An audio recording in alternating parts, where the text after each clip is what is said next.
welcome to another brand new season of the Jian Lasala show.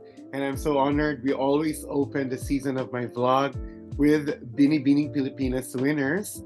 And this year we were granted with a request to interview all the 2023 winners. And for today's episode, I am joined by one of the most surprising ladies who emerged as a winner for this year. We have Katrina Johnson, this year's Binibini Pilipinas first runner-up. How are you, Katrina? I'm good. Thank you for asking. I'm happy to be here. Thank you so much for having me. Yes, and I'm just so happy kay pareho ta Bisaya, no? And we were just warming up earlier. Yes, syempre. So, Katrina, how are Nahirag yun you? basta Bisaya. Yeah, lahira gid bitaw lahira. So, how are you? Were you able to rest or catch up with your breath or something? A little bit. I would say it's not as jam-packed of a schedule as it was when we were candidates. Pero syempre, since there are a little bit of press interviews, media interviews coming off of the high from coronation, it's to be expected naman. Yeah. I think they've been good at giving us breaks like for the weekend, but there's definitely still a sense of adrenaline. Truthfully, it still hasn't sunk in for me. So it's really just been balancing trying to catch up on my sleep from the past 4.5 months, and then also trying to sink in, kind of spend time with my family and friends, and internalize everything. I get you. It was a very, very long pageant, right? And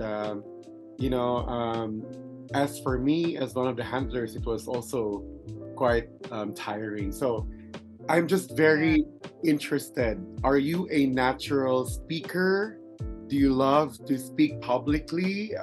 Did you get this gift from God? Oh, truthfully speaking, I think that Rain could even vouch for this. A few of the girls that I'm close with in Binibini, I was always very hesitant about speaking. I am the type of person who is very, very critical on myself. I am not one of those people who is their biggest fan. I am my biggest critic. I am my harshest critic. It's very rare that I give myself a compliment or anything like that. So during the duration of the journey, there were times where girls like Rain would say, "Hey, Ate, do you guys want to try and practice Q&A?" And almost every time they would invite me, I'd be like, I don't know if I'm up to your guys' level. I don't know if I guess I really just questioned if I should speak up, if my voice, if my thoughts, if my insights, my beliefs were good enough to be shared.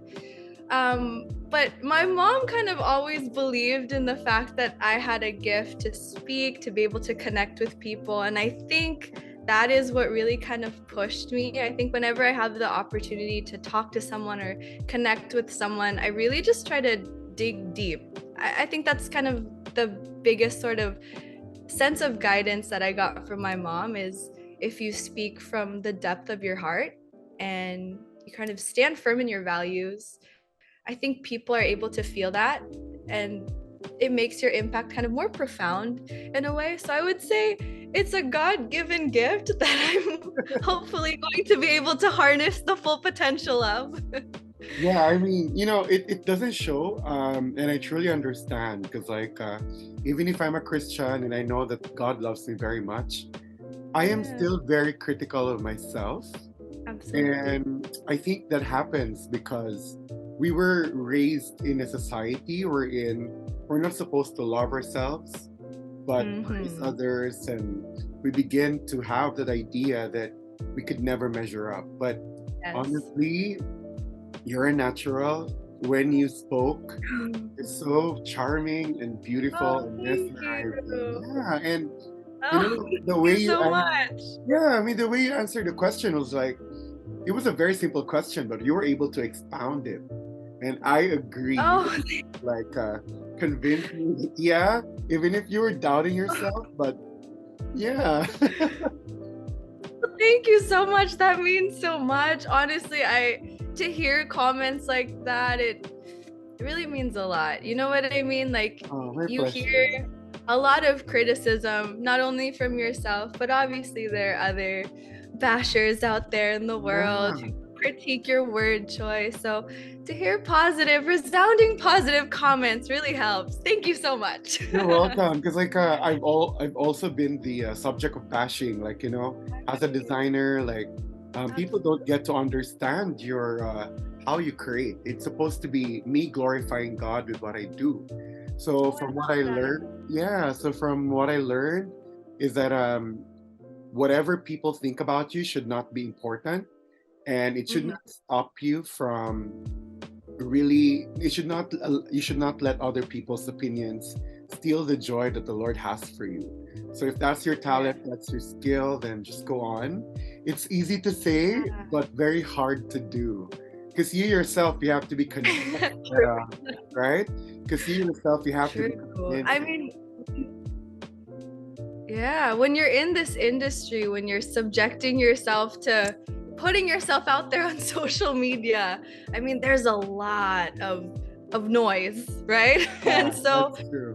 you really do need to kind of stick to who you are. You know that this is your gift. You know that this is your path, your Right. purpose. Yeah, you have to kind of be authentic. Yes, exactly. And just have to filter and listen to Yes. those voices that matter. So for Yep. me, it's God and the people around me. Okay, guys, that was just a warm up. We were not ready to but okay, let's just go for this. Okay, so as I've mentioned, Katrina, honestly, I was Mhm. there watching at the finals night, and I really felt that you were surprised, but I wasn't surprised as well. Meaning to say, Really? yeah, I was surprised. Meaning to say, you were really unbothered. You just performed. Now, finishing the first runner-up honors, has it sunk in yet? It's a national title. How did Yes. it? Yes. Has it sunk in? Partially.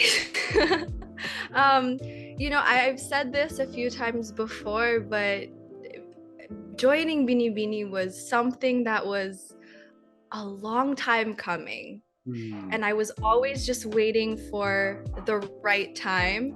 And as a doubter, I didn't initially think that this year was my time. Hmm. It really, Binibini was something that I knew I wanted to join from, I think, when I was like 17 or 18.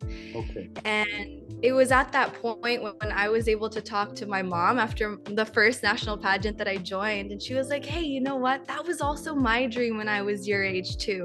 So we like did the numbers and everything. And it was like at that point, I think it was like 20 something years. And so now I believe it's just about almost 30 years from her to me. So the Oh. convergence of our dreams, that was something that kind of elevated Binibini. It's already prestigious in and of itself, but it kind of gave it that extra bump. And then I lost my mom, and I thought, you know what? I think I'm gonna give up on Binibini. Like it's just not for me. Like I can't imagine going through pageantry without my mom. That was something that we both loved. That was kind of the weaving of my own dreams with her unfulfilled dreams. Binibini was something that had a lot of weight, and I thought, well, can I still not only hold up to my end of the bargain, but deliver what she wanted to do as well with that platform? It was honestly just a lot of reflection, a lot of, I guess, praying, really, just thinking, is this the right path? Do I have what it takes to be the sole representative of not only myself, not only my mom, but of the province of Davao del Sur? Yeah, yeah. It took a lot, and truthfully speaking, it's something that I'm still on a high from. I'm really thankful. I truthfully was surprised as well when you said surprise. There was no one more surprised than me that night. I really knew that I was going up against some really incredible women, and I really wanted to make sure that I was showing the best, not the best side of myself, but I was showing my capabilities in the best way that I could. So the fact that it was received well, and the fact that I'm the first representative from Davao del Sur to be in the top Wow. 4. So Wow. that in and of itself is really amazing. And I think that's why it's added so much to the fact that I can't wrap my head around it, because I'm like, me? Little old me? I did that. But yeah, it's been such a blessing. That's honestly the best way I can describe it. It's a blessing. I think by the end of this month, I'll probably wrap my head around it and start to see what I can do with the platform. Yeah, I mean, I wanted to believe and I wanted to encourage you that God restored everything for you. You mentioned Mhm. about losing your mom, and I'm so sorry. When you mentioned it, I was like, how can she have this so much joy after going Oh, through all the pain? And oh God. yeah, I know. I mean, I can't wrap my head around it too, because like, the little stuff in life that brings me down, I put so much, I magnify it so much. But here you are. It's Mhm. as if you didn't go through all of those. So I wanted to encourage you that um, you and your mom shared that dream. I would have loved for your mom to see it, to see you crowned. But what Yeah. matters now is that whatever God has for you, His dreams for you, from the beginning, before you were even born, was restored, and it's coming to fruition. Yeah. I just wanted to say I'm so proud of you. I mean, I'm curious, how were you able to handle Oh, that from that moment until, when you lost your mom and you were doubting and you were grieving and then you were preparing for Binibini, and then yeah, how did you handle it? oh gosh. Truthfully, uh, you know, I lost my mom. Okay, I'll give you a little bit of Okay, backstory. sure. My mom was diagnosed with stage 4 lung cancer as a non-smoker, someone who had never touched a pack of cigarettes ever in her life. And she was 46 at the time she was diagnosed. I was a few months away from graduating college, and I think it was almost like a funny twist of fate, in the sense that my course was in the medical field, because it gave me a really deep understanding of everything that was going on, and it allowed me to be almost too hands-on when it came to my mom's case. So from the moment that I saw her chest x-ray, it just, I don't know, something changed in me. I went from being like a 20-year-old child to having to be like, okay, I have to step up. I'm almost like the parent for both my mom and my dad, because it was obviously such an emotional time. And my mom was one of those people that always believed in miracles, even up until her last few days. She's like, nope, God's gonna give me a miracle for sure. Yeah. And there's times where, sometimes you have to accept the unfortunate reality, Mhm. that as much as I would have loved for a miracle, I know that God doesn't have that planned for everyone, Mhm. right? And I knew that one day I would understand why He would take away my best friend. I didn't understand it in the moment, but I just knew that I could not turn away from God or kind of push Him away in that moment. As much as tempting as that was, to be like, you know what type of God is this that would take away my mom? She didn't see me get married, she didn't see her grandchildren, etc. As easy as that would have been, I knew that wasn't what my mom wanted, and that definitely wouldn't help me grow as a person either. I knew that I was blessed up until that point. I didn't encounter many challenges in my life, not like other people have. And I knew that, okay, that was just the stepping stone in my story. That is kind of the turning point. I have a reason. This is what's going to motivate me to do better, to do more. And it was January of 2022. So when I came back to the Philippines, because my mom passed in the US, when I came back, it was only a couple days later, it was lockdown. So I thought, okay, is this a sign? This is my chance to really unload, to really feel everything. And I did. I did. I went through grief, denial, anger. Denial was really the biggest part of that journey. I honestly put it in my mind that, nope, you know what? I can just tell myself that my mom's in the US, we're in a long distance relationship. I just did not want to accept that I lived in a world where she no longer existed. And I realized eventually that that wasn't healthy. Again, there's a reason why this happened. And I was able to realize that with the pandemic in and of itself, the reason why she passed a couple months before, at least I was able to be so hands-on with her. Yeah. I was by her bedside, literally on her bed for like 12 days, the last 12 days of her life. If that was during the pandemic, I wouldn't have had that opportunity to be with her.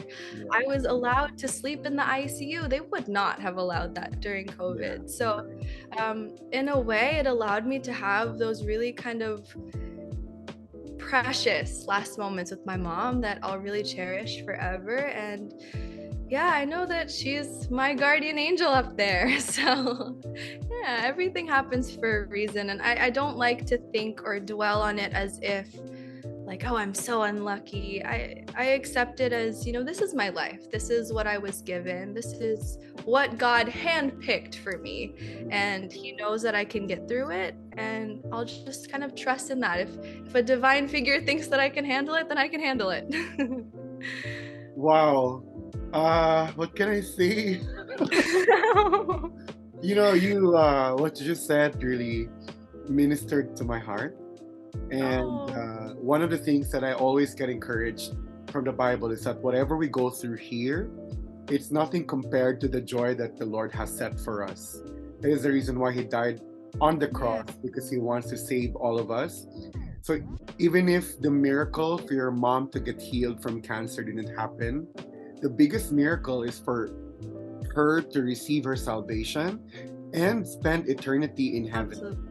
Yeah, and that is what God wants you to have too. So I'm just really blessed that you chose to be closer to God rather than push him away, rather than pushing yourself away from God. Because crazy enough as it may seem, the more you push away yourself from God, the more that he draws himself closer to you. So no choice but to just really respond to the love of God and just be closer anyway. Because at the end of the day, it's God, the creator of the universe, who wants to be closer to you and not just some, divine being. Yeah. So, and he loves you very much. And for you to share me all of these things smiling, it means to say that there's a great revelation of the joy of the Lord in you. And not everyone gets to receive that kind of privilege and blessing, really. Because there are a lot of Christians who would claim that they have a relationship with God, but their perspective in life, the way they see Christ, is not in the perspective of God. And you here coming in with this experience, and the way you just see things is in the perspective of God. And it's so admirable, really. And I want to honor you with that kind of heart, Katrina. Excuse me. And I'm just happy, really. You're the one ministering to me now. And it's really inspiring. So anyway, okay, moving forward to the formal questions. Okay, you mentioned that you are a registered pharmacist and a clinical pharmacist, two different things. Now, how has this background of yours in this medical field helped you win one of the highest honors at Binibini, Pilipinas? You know what? I've never actually thought of that. Wow, that's an interesting question. I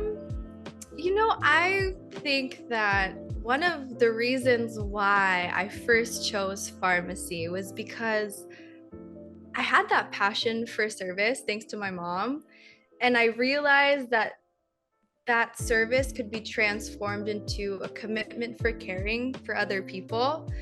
And it gave me that opportunity to advocate for other people, to meet new faces. It wasn't a profession for me. It was like a calling to serve. It was a calling to help out humanity. And I think that's the same exact thing a little bit with being a beauty queen, with being a face of a really charitable organization. You have the opportunity to be a spokesperson, to meet with other people, to advocate. I think both of them kind of do go hand in hand in a way. Different attacks for sure, but I do think they're quite similar in the sense that you do have the opportunity to serve, to uplift. That passion for service is something that really drives a lot of beauty queens. So I think actually the progression from pharmacy to pageantry is kind of like a natural progression from a heartfelt desire, I guess you could say.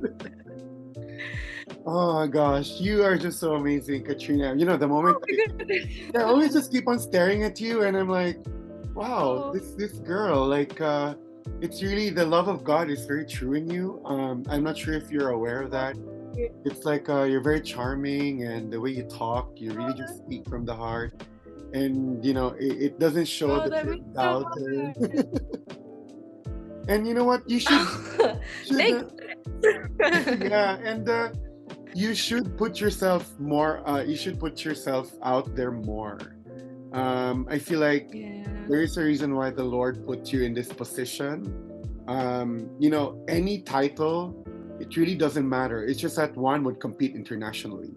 But you are in a place, right? You're in a place of prominence, and it's how you should steward it. And I think that's your next prayer now. How, like, Lord, how am I going to steward this position that you have given me for the greater good?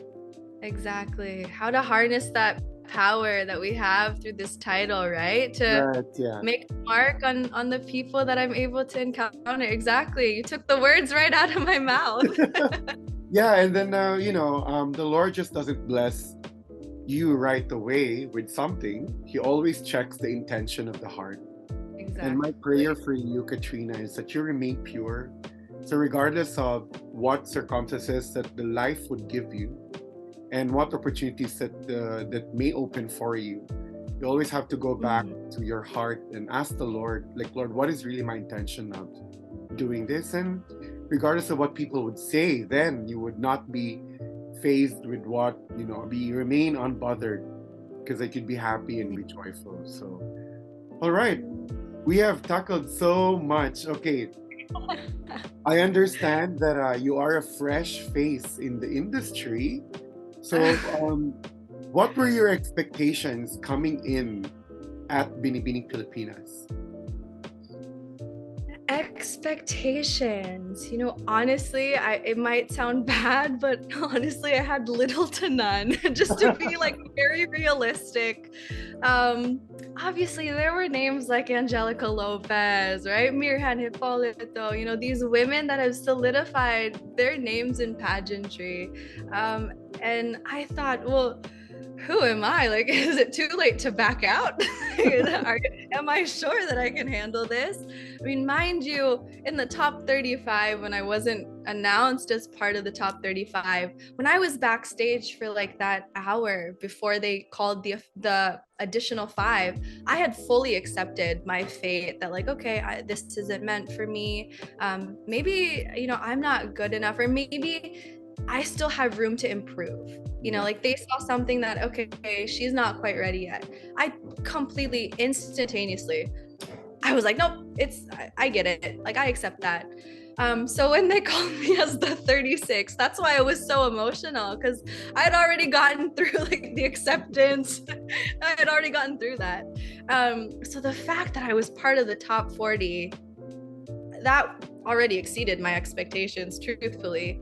I was constantly just kind of like, wow, we're a Binibini, we're both, we're here. And I just wanted to make sure that that entire journey was something that I could look back at and say, yes, that was me. That was like the joint of everything that I wanted, the culmination of what my mom had instilled in me as well.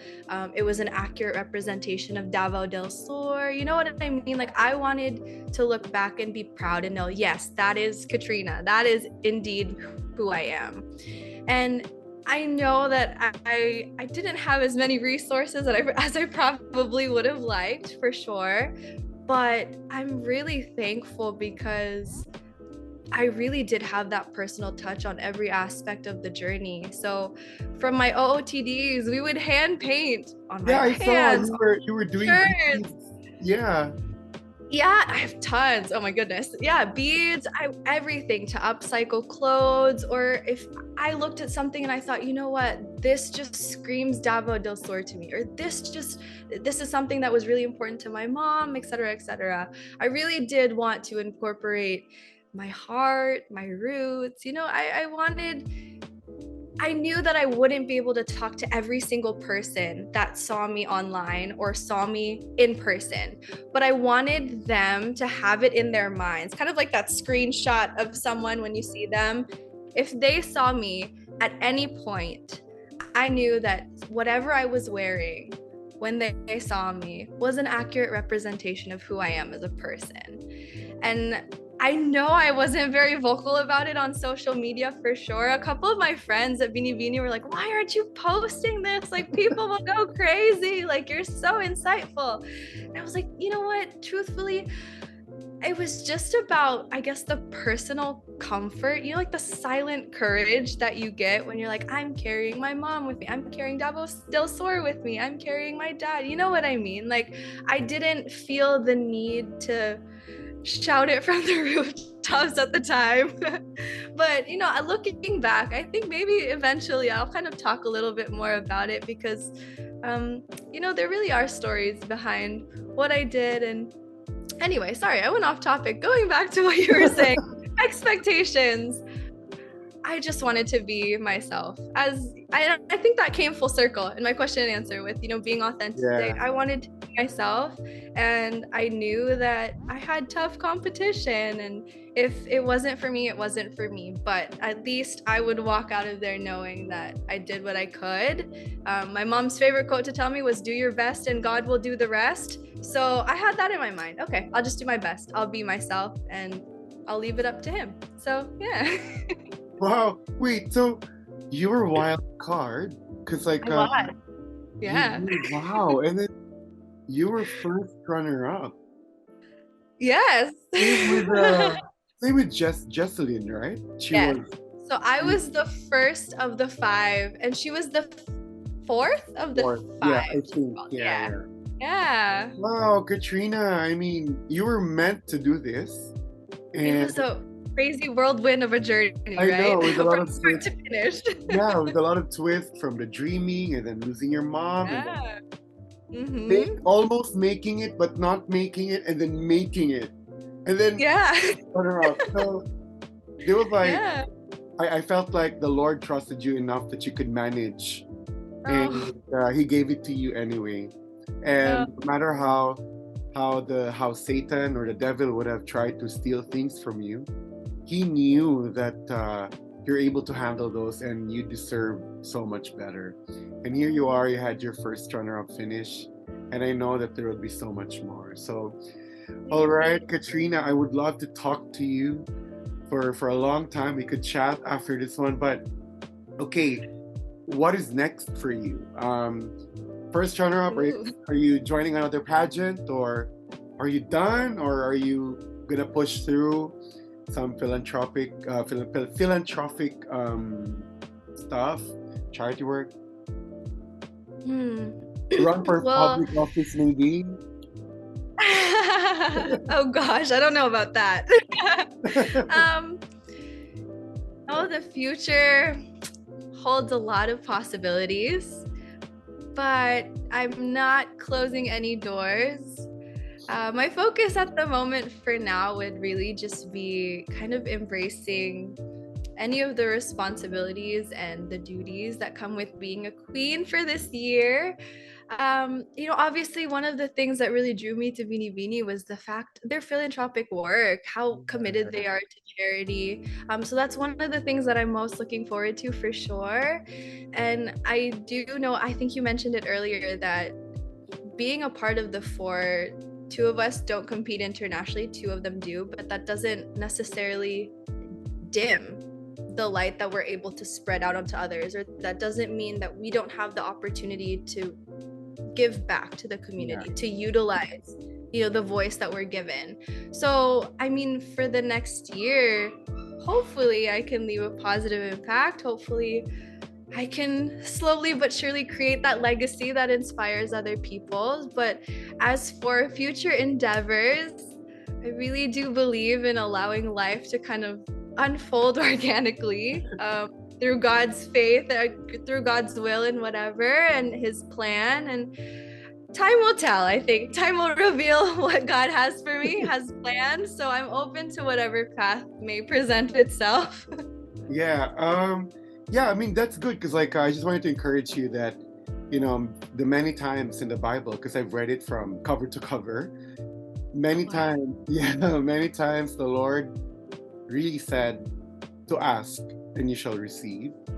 And the if you're very faithful in looking for him, he shall be found. So I feel like I just wanted to encourage you that, of course, you can wait for God, but he also wants to encourage you that you can start your own initiative. Just lay it all up to him, put your plans to God, and he will establish your steps. So the relationship with God is like having a relationship with a human being. It's just that he's a perfect God and he will never leave you nor forsake you. It's just that he will correct you so that you would be more fruitful.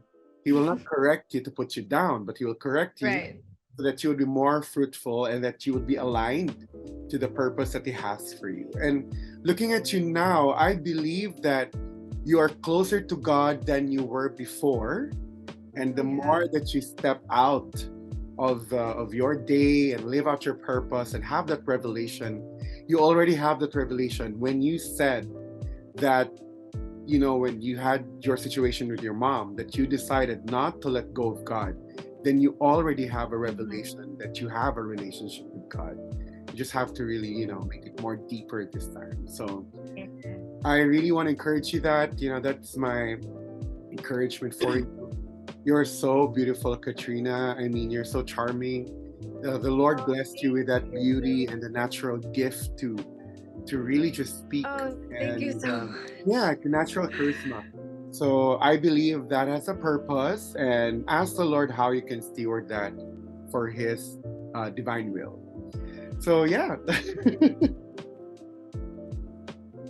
So Katrina, do you have... Thank you so much. You're welcome. So do you have any messages to your supporters, fans, well-wishers?